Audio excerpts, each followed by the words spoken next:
All right, change of pace, change of gear, and we are somewhere else. Forgive me for how this is starting off. I've been filming like pretty much non-stop, one video after another. Some have been not so positive, but more so as of late, videos are starting to get more positive. We've got individuals who really want to try. We've got individuals who are getting work. And one such individual and one such positive story is this guy right here. Yeah, Joe, you smell like cinnamon red. I chew a lot of Big Red. I've quit smoking and I'm chewing 2 packs of gum a day now. Yeah, me and Joe are the North Face twins today. Oh yeah, you got the North Face on? Yeah, and the fresh Tim. Joe got a thing for Tim, so there you go. Boy, look at you though, Griff, man. Yeah. 11 days clean. 11 days clean, man. You have hit the double digits. And also, and I'm glad you're here today because tomorrow's gonna be a tough. Well, I mean, it could be if I feed into it, right? Tomorrow's payday, right? There's $900 going on a card tonight. But guess what I'm gonna do? When I hit that bank, my brother gonna be with me, and I'm gonna give him like $850 of it, and I'm going to get my license back tomorrow or the next day. So there we go. Damn, Griff, you got some big things going on, man. Well, I mean, it ain't big. It won't supposed to be. If I won't tripping, it would have never been.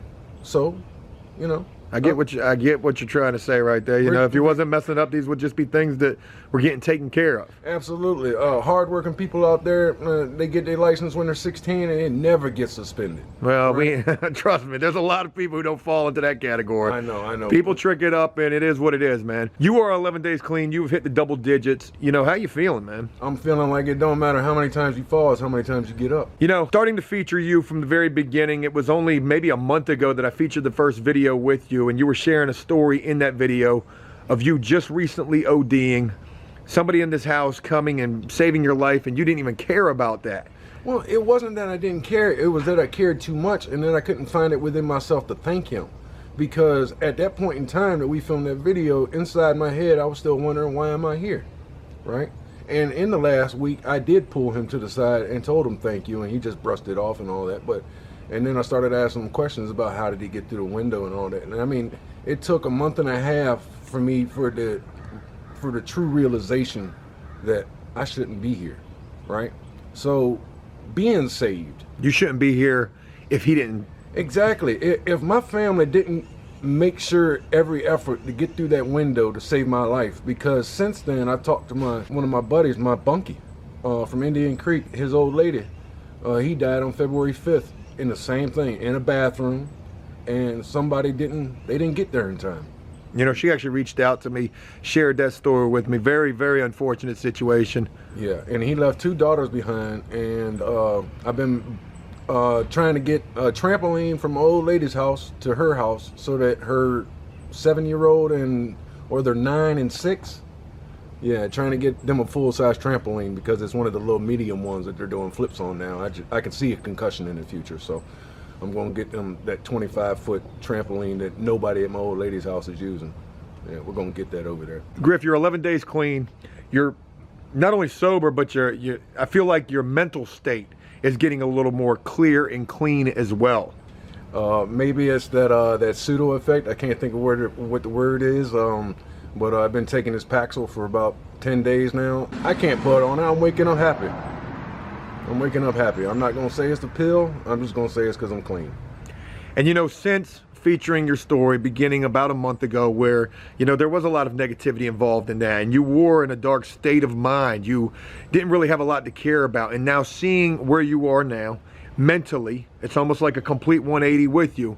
You know, what has it been like to be able to feature your story with the After Prison Show? I know this is something that you've wanted to do for quite some time, but what is it like to be able to see the impact your story is having on other people? So that's 2 questions.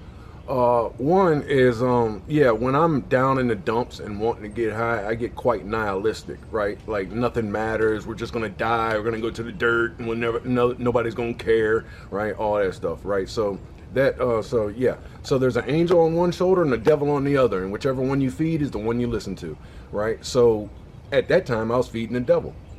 Lately, being clean and trying to be proud of it, being proud of being clean, right, is feeding the angel. And the angels got me thinking of positive things to do.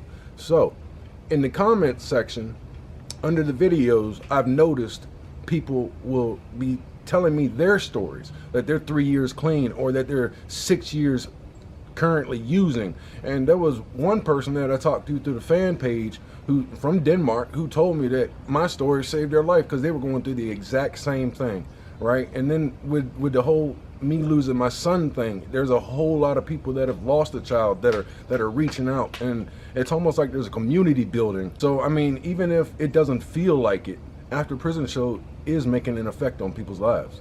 Well, so yeah, you know, I'm really happy and honored to get a chance to work with you after so long, Griff. You know, I knew you in prison.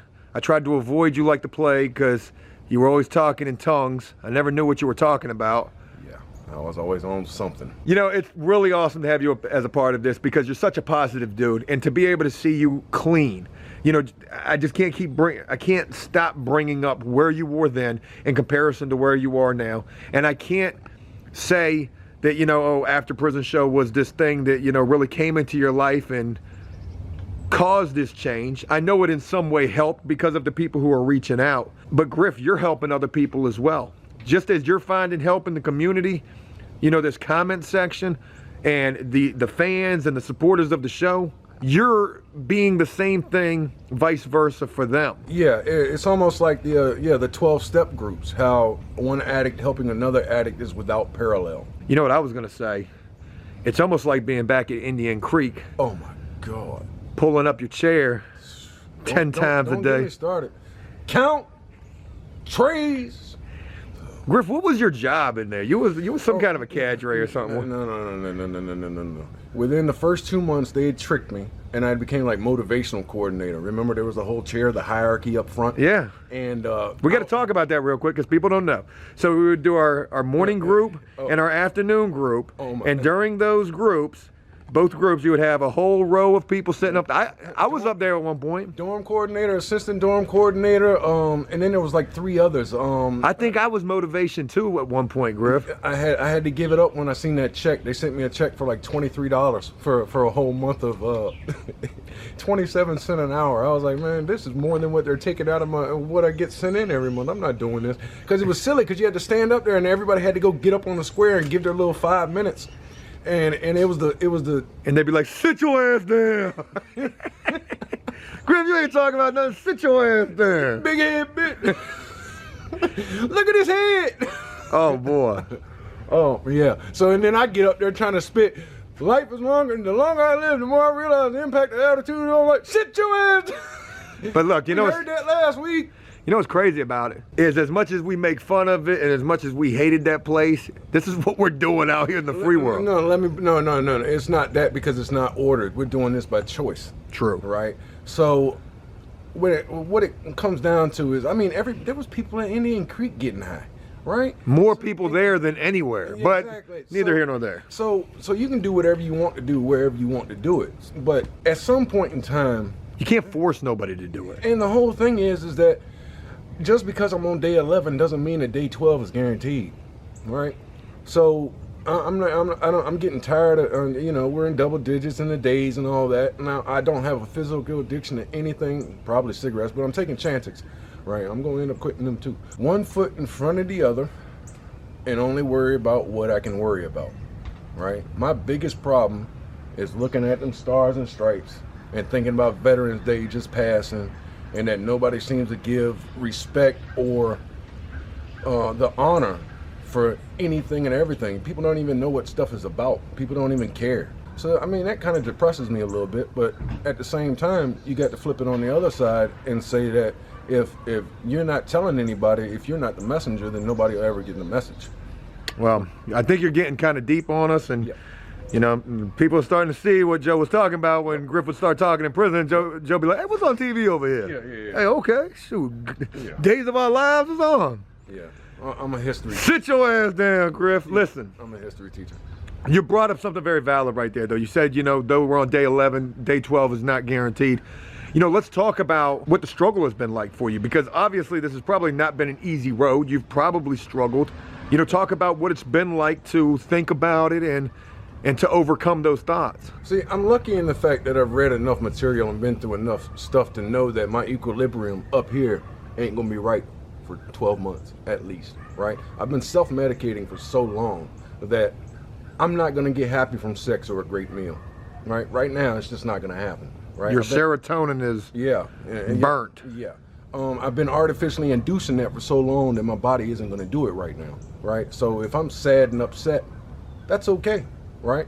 But you know, I'm proud to be clean. I'm not out here begging.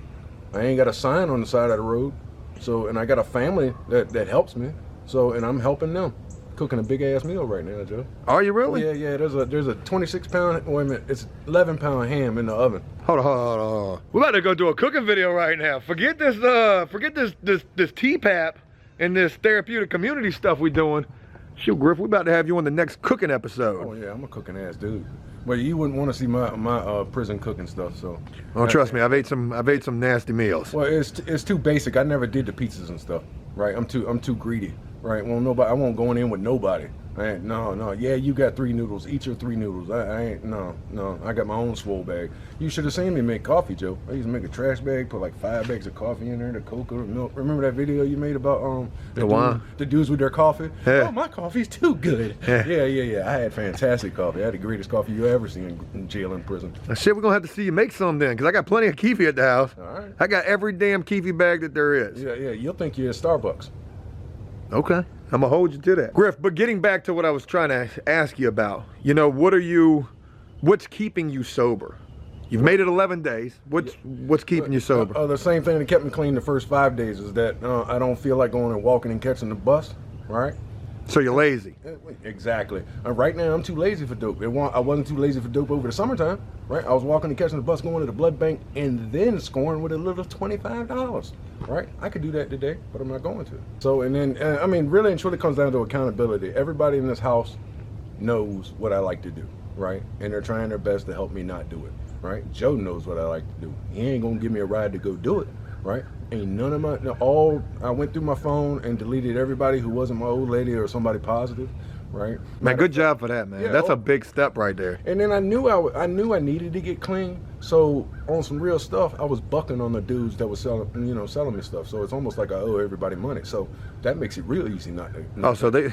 So you got some warrants out for your, not quite warrants, but some hood warrants. You got some people looking for you. Yeah, some APBs for the big head white boy. Well, that's how you get clean right there. You just run up your debt and then run away. You sure do. Because nobody gonna deal with you. You sure do. Let's talk about this paycheck that you got coming in. You're talking about there's $900 coming, and a paycheck and a lump sum of cash can definitely be a trigger for individuals to just say, let's go party. Yeah. I knew a girl who used to 50 herself to death.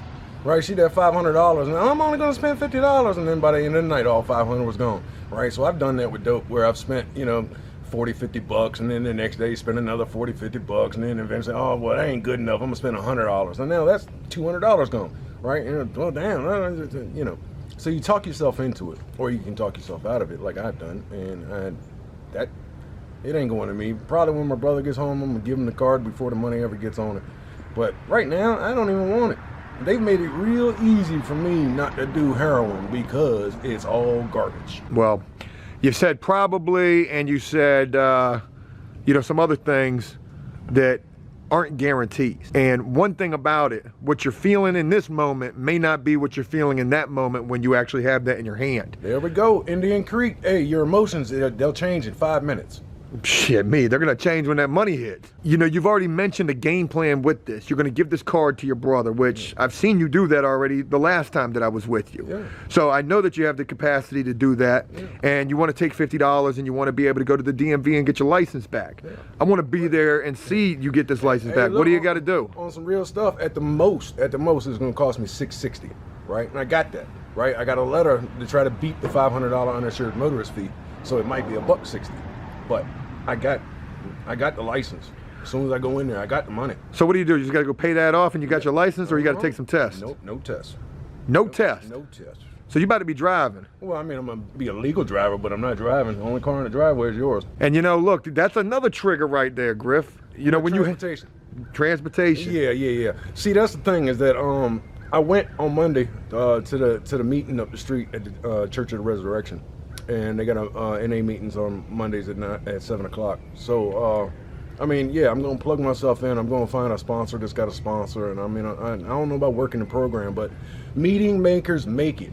Like this right here, Joe coming to see me. This is bringing me a meeting, right? So I mean, it's working. The last thing I want to do is have Joe making a video about you lost me or Griff is messing up, and no. This is accountability right here. Yeah, and I mean, my old lady, man, the only reason why I'm not living at her house or, you know, and doing fantastic right now 4 years out of prison is because of a drug habit. The only reason why I'm starting over right now is because of a drug habit. So it doesn't matter if it's yesterday or tomorrow. As long as I get clean, good things will come. You know, I probably asked you this question numerous times already, but I feel like it's a good question to continue to ask because maybe it keeps it fresh in your mind. But with the fact that you've hit double digits, with the fact that you've found sobriety, and this is the course that you're on, and a course that we hope that you'll stay on, you know, what are some goals that you have for yourself? Absolutely. I was glad that you finally got to that because yeah, the long-term plan, this is what me and the family got planned. All right, so I get my license back, then we save up a couple grand, go get a car for the family, right? Because I got a brother in a wheelchair, so you know we need transportation for him to and from doctor's offices. So so we get a vehicle for the family, and then we start ballparking and putting together big bones because I got a brother that loves to go to NASCAR races, so we're going to get us a motorhome. So viewers, After Prison Show family army, hold me to this. You will see in a couple of months there will be a van that might have some medical stuff on the side of it because it'll be a company van. Right here? Yeah. And then I'm gonna walk y'all through like a MTV Cribs on the motorhome. Now give me about 6 or 8 months on that. But yeah. By Christmas, have the vehicle. By next summer, we'll have a motorhome. Christmas? You're talking like 4 weeks? Yeah, it's more like 5 or 6. That's 3 paychecks. Okay. Yeah. Hold me to it. Well, Griff, look, man, it's a real pleasure seeing you, seeing this change that you've made, seeing this impact that you're having on individuals and the impact that individuals are having on you. Shout out to everybody across the country and across the world. In the comments section, drop your location, city, town, country. Let us know how wide the army is. It's like AOL back in the day. Age, sex, location. Oh, no. I don't want to know your age and sex. I just want to know what country you're from. Because I like that. I mean, I'm a world traveler. I'm just stuck in Hampton Roads, Virginia. Well, one thing about it, if you stick to what you're trying to accomplish, at least you're going to have a motorhome at some point to be able to get a little further than here. Oh, yeah. And then next after that is the passport. And don't even ask me about woofing, the WWOF stuff. I've got no idea. Worldwide opportunity of organic farming. You can go around and donate like 20 hours a week. Boy, hey, Days of Our Lives on. Yeah.